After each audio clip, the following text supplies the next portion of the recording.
जय हिंद। आज हम विज्ञान का एक महत्वपूर्ण टॉपिक न्यूटन की गति के नियम और घर्षण को पढ़ने जा रहे हैं। तो आने वाले आरआरबी ग्रुप डी एग्जाम के लिए एक महत्वपूर्ण साबित होगा। इसमें हम रेलवे द्वारा पूछे गए प्रीवियस ईयर प्रश्नों को पढ़ेंगे। तो आइए हम क्लास को शुरू करते हैं, जिसमें हमारा आज का पहला क्वेश्चन है कि जब एक दूसरे के संपर्क में आए हुए पृष्ठ सापेक्ष गति करे या गति करने की प्रवृत्ति रखे तो घर्षण बल। जब एक दूसरे के संपर्क में आए हुए पृष्ठ सापेक्ष गति करे या गति करने की प्रवृत्ति रखे तो घर्षण बल इस पर निर्भर नहीं करता है कि वस्तुएं ठोस, द्रव या गैसीय हैं। इस पर निर्भर नहीं करता है कि वस्तुएं ठोस, द्रव या गैसीय हों। निम्नलिखित में से कौन सा कथन गलत है? निम्नलिखित में से कौन सा कथन गलत है?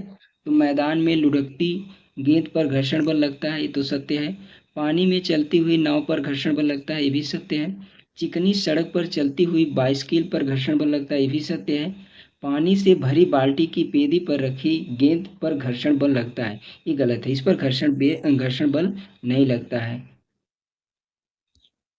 किसी पिंड का जड़त्व, किसी पिंड का जड़त्व, तो किसी पिंड का जो जड़त्व है वह उसकी गति की अवस्था में परिवर्तन को प्रतिरोधित करता है। उसकी गति की अवस्था में परिवर्तन को प्रतिरोधित करता है। कोई यात्री किसी गतिमान रेलगाड़ी में एक सिक्का उछालता है जो उसके पीछे गिरता है, इसका यह अर्थ है कि रेलगाड़ी की गति। कोई यात्री किसी गतिमान रेलगाड़ी में एक सिक्का उछालता है जो उसके पीछे गिरता है, इसका यह अर्थ है कि रेलगाड़ी की गति त्वरित है। क्या है? त्वरित है। रॉकेट किस नियम पर कार्य करता है? रॉकेट किस नियम पर कार्य करता है? तो रॉकेट जो है संवेग संरक्षण के नियम पर कार्य करता है, law of conservation of momentum. तो संवेग संरक्षण नियम पर कार्य करता है। 2/3 ऊंचाई तक जल से भरा कोई टैंकर एक समान चाल से गतिमान है। अचानक ब्रेक लगाने पर टैंक में भरा जल। 2/3 ऊंचाई तक जल से भरा कोई टैंकर एक समान चाल से गतिमान है। अचानक ब्रेक लगाने पर टैंक में भरा जल तो आगे की ओर गति करेगा। क्या करेगा? आगे की ओर गति करेगा। अचानक ब्रेक लगाएंगे तो आगे की ओर गति करेगा। 2 kg द्रव्यमान का कोई पिंड, 2 kg द्रव्यमान का कोई पिंड किसी घर्षणहीन क्षैतिज मेज पर 4 मीटर प्रति सेकंड के नियत वेग से फिसल रही है। इस वस्तु की इसी वेग से गति बनाए रखने के लिए आवश्यक बल है। 2 kg द्रव्यमान का कोई पिंड किसी घर्षणहीन क्षैतिज मेज पर 4 मीटर प्रति सेकंड के नियत वेग से फिसल रही है। इस वस्तु की इसी वेग से गति बनाए रखने के लिए आवश्यक है। तो जब इसमें घर्षण जीरो है या घर्षणहीन है, घर्षण नहीं लग रहा है, तो जो बल होगा वो 0 न्यूटन हो जाएगा। बल का मान जो शून्य हो जाएगा, 0 हो जाएगा। न्यूटन द्वारा गणित की निम्नलिखित शाखाओं में से किसका आविष्कार किया गया था? न्यूटन द्वारा गणित की निम्नलिखित शाखाओं में से किसका आविष्कार किया गया था? तो गणना का आविष्कार किया गया था। गणना का आविष्कार। जब एक बंदूक से गोली चलाई जाती है, जब एक बंदूक से गोली चलाई जाती है तो बंदूक पीछे की ओर ढकेलती है। यह उदाहरण न्यूटन के कौन से नियम को दर्शाता है? जब एक बंदूक से गोली चलाई जाती है तो बंदूक पीछे की ओर ढकेलती है। यह उदाहरण न्यूटन के कौन से नियम को दर्शाता है? तो यह न्यूटन के तीसरे नियम को दर्शाता है। न्यूटन के तीसरे नियम को दर्शाता है। इसे ही क्रिया प्रतिक्रिया का नियम भी कहते हैं। बल के समीकरण में F किसके बराबर है? बल के समीकरण में F किसके बराबर है? तो बल के समीकरण में F ma के बराबर है। m से होता है मास, a से होता है एक्सीलरेशन, तो द्रव्यमान गुणे त्वरण। वेग में परिवर्तन की दर को क्या कहा जाता है? वेग में परिवर्तन की दर को क्या कहा जाता है? तो वेग में परिवर्तन की दर को त्वरण कहते हैं, त्वरण कहा जाता है। समापन रेखा को पार करने के बाद एक धावक भागना जारी क्यों रखता है? समापन रेखा को पार करने के बाद एक धावक भागना जारी क्यों रखता है? इसमें गति की जड़ता उसे आगे बढ़ाती है। गति की जड़ता उसे आगे बढ़ाती है। बल की परिभाषा को किसके आधार पर व्याख्यायित किया जा सकता है? बल की परिभाषा को किसके आधार पर व्याख्यायित किया जा सकता है? तो न्यूटन के गति के पहले नियम के आधार पर। न्यूटन के गति के पहले नियम के आधार पर। निम्न में से किस राशि का मान स्थान बदलने पर भी परिवर्तित नहीं होता? निम्न में से किस राशि का मान स्थान बदलने पर भी परिवर्तित नहीं होता है? तो द्रव्यमान का मान जो है स्थान बदलने पर भी परिवर्तित नहीं होता है, अर्थात द्रव्यमान सब जगह समान होता है। जब कोई स्थिर बस अचानक गतिशील होने लगती है, जब कोई स्थिर बस अचानक गतिशील होने लगती है तो बस में खड़े यात्री पीछे की ओर गिरने लगते हैं। निम्नलिखित में से कौन सा नियम इसकी व्याख्या करता है? इसमें न्यूटन के गति का पहला नियम लगता है। इसमें न्यूटन के गति का पहला नियम लगता है। एक साइकिल स्थिर त्वरण से चलायमान है, पीछे के पहिए पर घर्षण बल है। एक साइकिल स्थिर त्वरण से चलायमान है तो पीछे के पहिए पर घर्षण बल पश्चिम दिशा में लगेगा, अर्थात पीछे की ओर लगेगा, पश्चिम दिशा में। दो पिंडों के बीच बल सदैव दो पिंडों के बीच बल सदैव समान और विपरीत दिशा में प्रयुक्त होते हैं। दो पिंडों के बीच बल सदैव समान और विपरीत दिशा में लगते हैं। निम्नलिखित में से न्यूटन का कौन सा गति नियम लॉ ऑफ मोशन है जो दीवार पर फेंका हुआ गेंद टकरा कर वापस लौटता है के संबंध में व्याख्या प्रदान करता है? तो इसमें न्यूटन का तीसरा नियम लगता है। न्यूटन का तीसरा नियम। कारों के ब्रेकिंग पैड के गुण का उपयोग किया जाता है। कारों के ब्रेकिंग पैड में के गुण का उपयोग किया जाता है तो घर्षण का सकारात्मक प्रभाव के गुण का उपयोग किया जाता है। घर्षण बल द्वारा किया कार्य हमेशा क्या होता है? हमेशा ही ऋणात्मक होता है। घर्षण बल द्वारा किया गया कार्य हमेशा ऋणात्मक होता है। निम्नलिखित में से कौन सी भौतिक इकाई एक वस्तु की स्थिर या एक समान गतिशील स्थिति को बदलती है या बदलने का प्रयास करती है? इसमें जो है बल की हमेशा किसी वस्तु की स्थिति बदलती है या बदलने की चेष्टा रखती है या प्रयास करती है।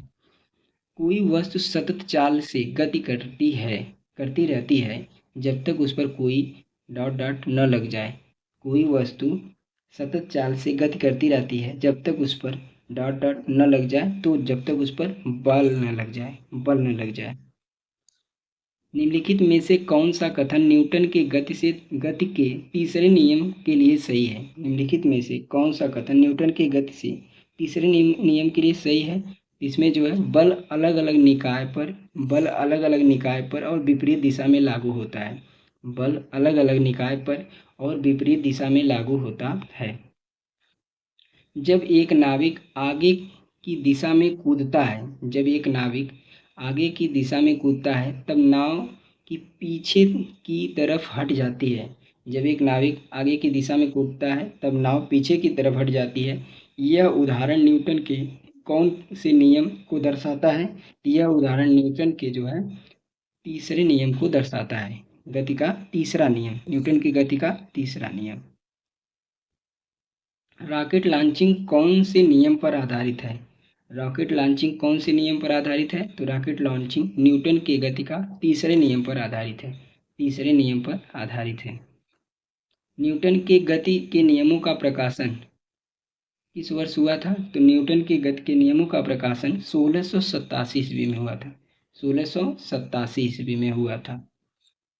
न्यूटन का गति का तीसरा नियम निम्नलिखित में से किस स्थितियों में लागू होता है? न्यूटन के गति का तीसरा नियम निम्नलिखित में से किस स्थितियों में लागू होता है? तो पहला है, जब कोई व्यक्ति नाव से नदी के किनारे कूदता है तो नाव पीछे की ओर जाती है।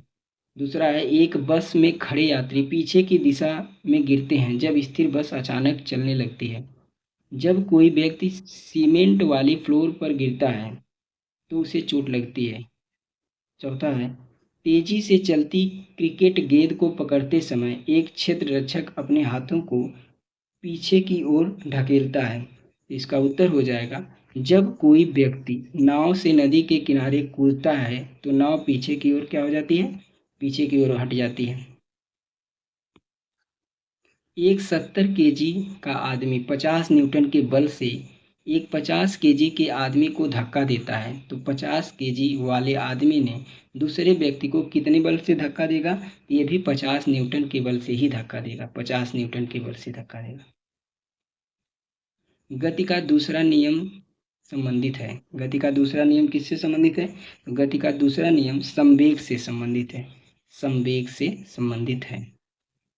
एक ऊंची छलांग लगाने वाला व्यक्ति ऊंची छलांग से पहले कुछ समय तक दौड़ता है ताकि खाली स्थान का जड़त्व उसे लंबी छलांग लेने में मदद करे। एक ऊंची छलांग लगाने वाला व्यक्ति ऊंची छलांग लगाने से पहले कुछ समय तक दौड़ता है ताकि जड़त्व उसे लंबी छलांग लेने में मदद करे। इसका उत्तर हो जाएगा गति करता है। क्या? ताकि गति का जड़त्व उसे लंबी छलांग लगाने में मदद करे, तो यहाँ पे गति भरी जाएगी। गति का जड़त्व उसे लंबी छलांग लेने में मदद करेगा। किसी स्थिर वस्तु के स्थिर रहने या गतिशील वस्तु की उसी गति से गतिशील रहने की प्रक्रिया कहलाती है। किसी स्थिर वस्तु के स्थिर रहने या गतिशील वस्तु की उसी गति से गतिशील रहने की प्रक्रिया क्या कहलाती है? तो जड़त्व कहलाती है। जड़त्व कहलाती है। जड़त्व। यदि एक मीटर द्रव्यमान यदि एक यम द्रव्यमान वाली वस्तु को जमीन से यह ऊंचाई तक उठाया जाता है तो इस क्रिया के लिए बल की आवश्यकता होती है। वस्तु को उठाने के लिए आवश्यक न्यूनतम बल के समान होता है। यदि एक यम द्रव्यमान वाली वस्तु को जमीन से यह ऊंचाई तक उठाया जाता है तो इस क्रिया के लिए बल की आवश्यकता होती है और वस्तु को उठाने के लिए आवश्यक न्यूनतम बल के समान होता है, तो वस्तु के वजन के समान होता है। किसके समान होता है? वस्तु के वजन के समान होता है। दोनों वस्तुओं के मध्य का बल हमेशा बराबर और विपरीत दिशा में होता है। यह विचार न्यूटन के किस नियम के रूप में दिया गया? दोनों वस्तुओं के मध्य का बल हमेशा बराबर और विपरीत दिशा में होता है। यह विचार न्यूटन के किस नियम के रूप में दिया गया? ये न्यूटन के गति के तीसरे नियम पर आधारित है। न्यूटन के गति का तीसरा नियम। एक व्यक्ति स्थिर पानी में नाव पर खड़ा है। एक व्यक्ति स्थिर पानी में नाव पर खड़ा है। यदि वह नाव तट की ओर चलता है तो नाव तट की ओर चलता है तो नाव तट से दूर चली जाएगी। नाव जो है तट से क्या हो जाएगी? दूर चली जाएगी। निम्नलिखित में से कौन सा प्रकृति में कभी अकेले नहीं होता है? निम्नलिखित में से कौन सा प्रकृति में कभी अकेले नहीं होता है? तो बल जो है प्रकृति में कभी अकेले नहीं होता है। यदि एक वस्तु दोनों सिरों से पकड़कर खींची जाती है तो उस पर लागू बल को क्या कहा जाता है? यदि एक वस्तु दोनों सिरों से पकड़कर खींची जाती है तो उस पर लागू बल को क्या कहा जाता है? तो उस पर लागू बल को खिंचाव कहा जाता है। खिंचाव कहा जाता है। किसी पदार्थ पर खाली स्थान का आकार में परिवर्तन न होने का गुण फिर खाली स्थान का कार्य करने के बावजूद भी उसके क्या कहलाता है? तो बाह्य बल और दृढ़ता। यानी यहाँ किसी वस्तु के पदार्थ पर बाह्य बल आकार में परिवर्तन न होने का गुण दृढ़ता कार्य करने के बावजूद भी उसके कहलाता है, तो दृढ़ता कहलाता है। थोड़ा सा ये क्वेश्चन जो है गलत है, लेकिन इसका उत्तर जो है बाह्य बल और दृढ़ता हो जाएगा। निम्नलिखित में से कौन सा एक वस्तु पर लागू असंतुलित बल का प्रभाव नहीं है? निम्नलिखित में से कौन सा एक वस्तु पर लागू असंतुलित बल का प्रभाव नहीं है? तो इसमें जो है वस्तु की गति में परिवर्तन का कारण नहीं बनता है। इसमें वस्तु की गति में परिवर्तन का कारण नहीं बनता है। खाली स्थान दो वस्तुओं के मध्य परस्पर क्रिया होती है। दो वस्तुओं के मध्य परस्पर क्रिया होती है तो बल दो वस्तुओं के मध्य परस्पर क्रिया होती है, तो इसमें आपका बल हो जाएगा। बल। खाली स्थान प्रकृति में अकेले कभी नहीं होता है, तो बल जो है प्रकृति में कभी अकेले नहीं होता है। निम्न परिस्थितियों में से किसमें कार्य नकारात्मक बल द्वारा किया जाता है? निम्न परिस्थितियों में से किसमें कार्य नकारात्मक बल द्वारा किया जाता है? पहला है जब कोई वस्तु की दिशा के लंबवत दिशा में स्थानांतरित होती है। दूसरा है जब वस्तु बल की दिशा में किसी कोण पर स्थानांतरित होती है। तीसरा है जब कोई वस्तु बल की विपरीत दिशा में स्थानांतरित होती है। चौथा है जब कोई वस्तु बल की दिशा में स्थानांतरित होती है। इसका उत्तर हो जाएगा जब कोई वस्तु बल की विपरीत दिशा में क्या होती है, स्थानांतरित होती है। जब कोई वस्तु बल की विपरीत दिशा में स्थानांतरित होती है। निम्न में से कौन सा घर्षण बल के बारे में सही नहीं है? निम्नलिखित में से कौन सा घर्षण बल के बारे में सही नहीं है? इसमें जो है रोलिंग घर्षण स्लाइडिंग घर्षण की तुलना में अधिक होता है, यही गलत है। मशीनों में बॉल बेयरिंग की से घर्षण कम होता है, तो सही है, लेकिन इसमें जो गलत आपका है रोलिंग घर्षण स्लाइडिंग घर्षण की तुलना में अधिक होता है, यही गलत है। यदि किसी गतिमान वस्तु पर कोई बल आरोपित नहीं है, यदि किसी गतिमान वस्तु पर कोई बल आरोपित नहीं है तो यह किसके कारण रुक जाती है? यह जो है घर्षण के कारण रुक जाती है। किसके कारण रुकती है? घर्षण के कारण। दो सतहों के बीच सतह की अनियमितताओं के परिणाम स्वरूप होता है। दो सतहों के बीच सतह के अनियमितताओं के परिणाम स्वरूप होता है तो घर्षण होता है। क्या होता है? घर्षण होता है। गति का द्वितीय नियम दर्शाता है। गति का द्वितीय नियम दर्शाता है तो किसी वस्तु की गति में परिवर्तन की दर शुद्ध बल की दिशा में वस्तु पर लागू शुद्ध बल के आनुपातिक होती है। किसी वस्तु की गति के परिवर्तन की दर शुद्ध बल की दिशा में वस्तु पर लागू शुद्ध बल के आनुपातिक होती है। एक बहुत पुराने मॉडल की पेंडुलम घड़ी का कार्य पद्धति पूरी तरह से थी। एक बहुत पुराने मॉडल की पेंडुलम घड़ी का कार्य पद्धति पूरी तरह से मैकेनिकल थी। क्या थी? मैकेनिकल थी। मैकेनिकल। निम्नलिखित में से कौन सा कथन गलत है? तो जब एक बस अचानक रुकती है तो बस में बैठे एक यात्री पीछे की ओर झटका लगता है। दूसरा है एक व्यक्ति चलती बस से कूदता है तो वह गिर जाता है। तीसरा है जब एक घूर्णन करता हुआ एक पंखा बंद हो जाता है तो यह कुछ समय तक घूमता रहता है। चौथा है जब एक बस अचानक रुकती है तो बस में बैठे एक यात्री को अजीबो एक झटका लगता है। तो इसका उत्तर हो जाएगा कि जब एक बस अचानक रुकती है तो बस में बैठे एक यात्री को पीछे की ओर झटका लगता है। तो गलत यही है, जबकि इसमें आगे की ओर झटका लगता है। इसका दिया है पीछे की ओर, जबकि आगे की ओर होना चाहिए, तो गलत यही उत्तर है, यानी यही सही हो गया। न्यूटन का गति का दूसरा नियम है। न्यूटन की गति का दूसरा नियम क्या है? तो न्यूटन की गति के दूसरा नियम बल के प्रभावों को समझने में सहायक है। क्या है? बल के प्रभावों को समझने में सहायक है। जबकि किसी प्रतिरक्षा बल F को विपरीत दिशा में लगाया जाता है तो दो दिशाओं के बीच कोण होगा। जब किसी प्रतिरक्षा बल F को विपरीत दिशा में लगाया जाता है तो दो दिशाओं के बीच कोण होगा। तो दो दिशाओं के बीच 180 डिग्री का होगा, यानी 180 डिग्री का कोण होगा। दो कोण जिनका आवेश Q और Q2 है, दो कण जिनका आवेश Q1 और Q2 है, एक दूसरे से कुछ दूरी पर रखे गए हैं। इनके बीच एक बल F उत्पन्न होता है। यदि दूरी में 1/5 की कमी कर दी जाए तो दोनों के बीच बल कितना होगा? दो कण जिनका आवेश Q1 और Q2 है, एक दूसरे से कुछ दूरी पर रखे गए हैं। इनके बीच एक बल F उत्पन्न होता है।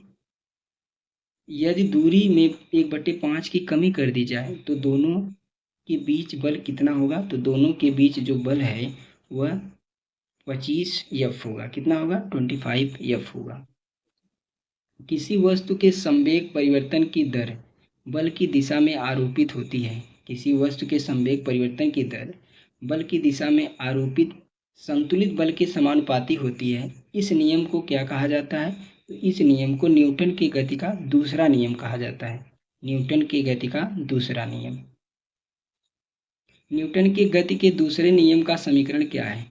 न्यूटन की गति के दूसरे नियम का समीकरण क्या है? तो F बराबर ma होता है। F इक्वल टू ma होता है, द्रव्यमान गुणे त्वरण होता है। न्यूटन की गति के प्रथम नियम का अन्य नाम क्या है? तो न्यूटन की गति के प्रथम नियम का अन्य नाम जड़त्व का नियम भी है। जड़त्व का नियम। आकर्षण के गुरुत्वाकर्षण बल के अभाव में रॉकेट पर प्रणोद होता है। आकर्षण के गुरुत्वाकर्षण बल के अभाव में रॉकेट पर प्रणोद होता है तो यह स्थिर होता है। कैसा होता है? स्थिर। पर प्रणोद इसका स्थिर होता है। आकर्षण के गुरुत्वाकर्षण बल के अभाव में रॉकेट पर प्रणोद कैसा होता है? तो स्थिर होता है। गति के तीसरे नियम के अनुसार क्रिया एवं प्रतिक्रिया। गति के तीसरे नियम के अनुसार क्रिया एवं प्रतिक्रिया सदैव दो भिन्न वस्तुओं के विपरीत दिशाओं में कार्य करती है। सदैव दो भिन्न वस्तुओं पर विपरीत दिशाओं में कार्य करती है। तो इसका उत्तर बी हो जाएगा। सदैव दो वस्तुओं पर विपरीत दिशाओं में कार्य करती है। तो आशा करते हैं कि ये क्लास आपको आसानी से समझ में आई होगी। फिर मिलते हैं किसी नए टॉपिक के साथ किसी अन्य वीडियो में। तब तक के लिए जय हिंद।